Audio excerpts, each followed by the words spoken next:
කොහොමද ඔයාලට ඔන්න අපේ ගෙදර අවුරුදු සමරපු විදිය තමයි ඔයගලන්ට වීඩියෝ එකකින් අරගෙන ආවේ.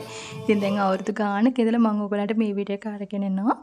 ඉතින් මේ 14 වෙනිදා ඉතින් මුලින්ම ඔයගලන්ට ප්‍රාර්ථනා කරනවා මේ අලුත් අවුරුද්ද ඔයගොල්ලෝ සියලු දෙනාටම සුබම සුබ අලුත් අවුරුද්දක් එන්න කියලා හදවතින්ම ප්‍රාර්ථනා කරනවා.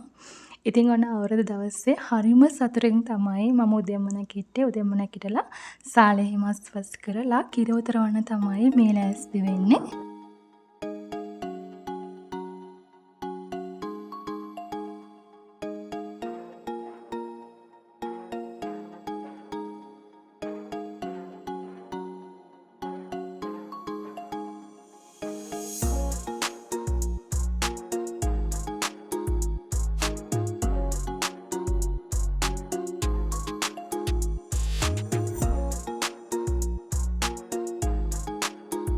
මේ වෙලාවේ නම් ඉතින් පොඩි බබා නේති.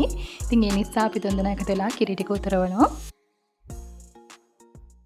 ඉතින් මම ඉස්සර ඉඳන්ම ආස දෙයක් තමයි ලස්සනට කැවිලි මේසේ ලෑස්ති කරන එක.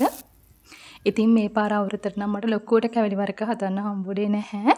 ඉතින් ඔයගොල්ලෝ මේ දකින්නේ මම කොකිස් හදාගත්තා. කොකිස්ුයි රුලන් අලුවයි තමයි මේ පාරම ලෑස්ති කර ගන්න හම්බුනේ. මොකද මම ගොඩාක් බිසි වෙලා හිටියේ පපාගේ වැඩයි ෂොප් එකේ වැඩත් නිසා.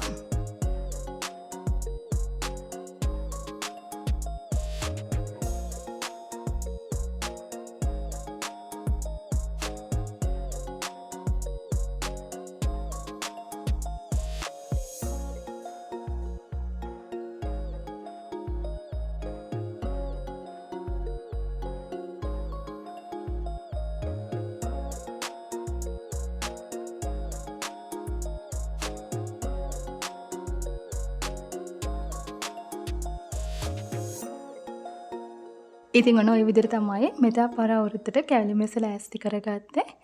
ඉතින් ඔයගොල්ලෝ හැමෝටම නැවතත් මම ප්‍රාර්ථනා කරනවා මේ අවුරුද්ද කිසිම ලෙඩක් දුකක් නැති කරදරයක් නැති සියලු දෙනාටම සතුට සැනසීම ගෙන දෙන සුබම සුබ අලුත් අවුරුද්දක් වෙන්න කියලා හදවතින්ම ප්‍රාර්ථනා කරනවා. ඉතින් ඔයගොල්ලෝ හැමෝටම ආයෙත් ටිකක් අරගෙන ඉන්නම්. සියලු දෙනාටම සුබ දවසක්.